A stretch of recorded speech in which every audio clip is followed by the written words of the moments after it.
this is Rob G. Welcome to Savvy. Today I want to talk to you about taking time for your hobbies. Now, a lot of people think, oh, I have this hobby on the side, it's just something I like to do, and they don't really think about how valuable a hobby can be. A lot of businesses, successful businesses, first started out as a hobby. So what do I mean by this?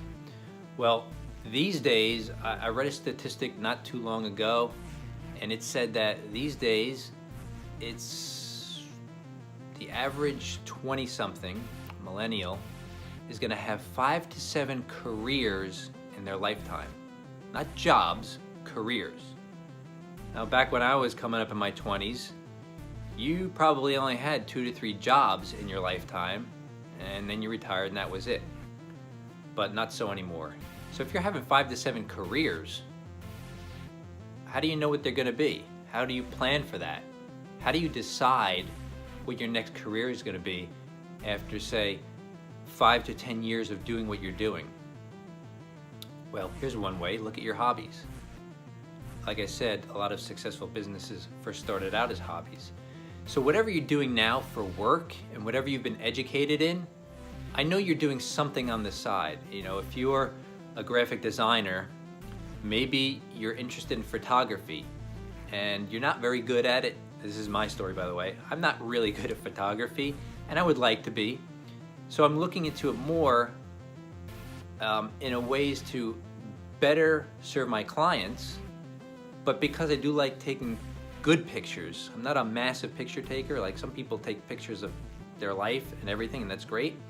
I want to take nice pictures that are visually pleasing, and you take one image and it just speaks volumes. It tells an entire story. And then maybe that hobby down the road can be a career for me. I don't know. At this point, I don't see photography as a career for me because what happened was years ago, I was just a graphic designer with a job. And I've always wanted to own my own business.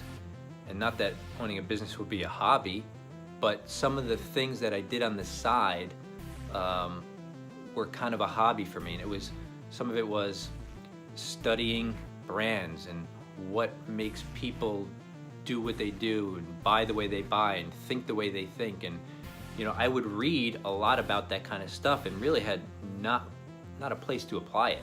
So that was like a hobby for me. Reading was a hobby. Reading to learn was a hobby. I tell my kids, I've told them this statistic about the 5 to 7 careers in a lifetime. And I made sure that they understood, because I think school's gonna tell them, go get a good education, go to college, get your degree, get a good job, and just work there. And that's pretty much it, and that's the guidance. But I tell them, I say, look, make sure you have hobbies. And then think about that hobby in a very serious manner, because you're probably going to make that a career, or at least that will give you an option for your next career. So if my child is a teacher, but she loves, say we'll use photography again, well then her next career after she's done being a teacher might be a professional photographer. Either an artist, a fine artist photographer, or a commercial photographer. Either way, you're an artist. And to think about that each time you make that hobby a career, what's your next hobby? What are you interested in? And learn it. And spend time doing it, because it's going to be very valuable for you. So that was just a really quick thought I had.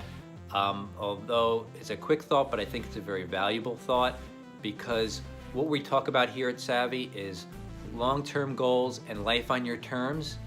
And if you don't think about where you want to be and plan out the rest of your life, at least in a way of just thinking about it, maybe you don't always write it down or make hard and fast plans, but at least if you're thinking about it and you can arrange the things in your life, like your job and your hobby and whatnot, in a way that can benefit you in the future, well then that is setting yourself up, setting your life up for life on your own terms down the road. Like the old saying goes, I've quoted this before, if you don't know where you're going, you might not like where you end up. So thinking about it ahead of time, making plans to be there, and taking action along the way, it's all just steps on a journey. That's what we're here at Savvy. We're on a journey, and I'm happy that you're following along.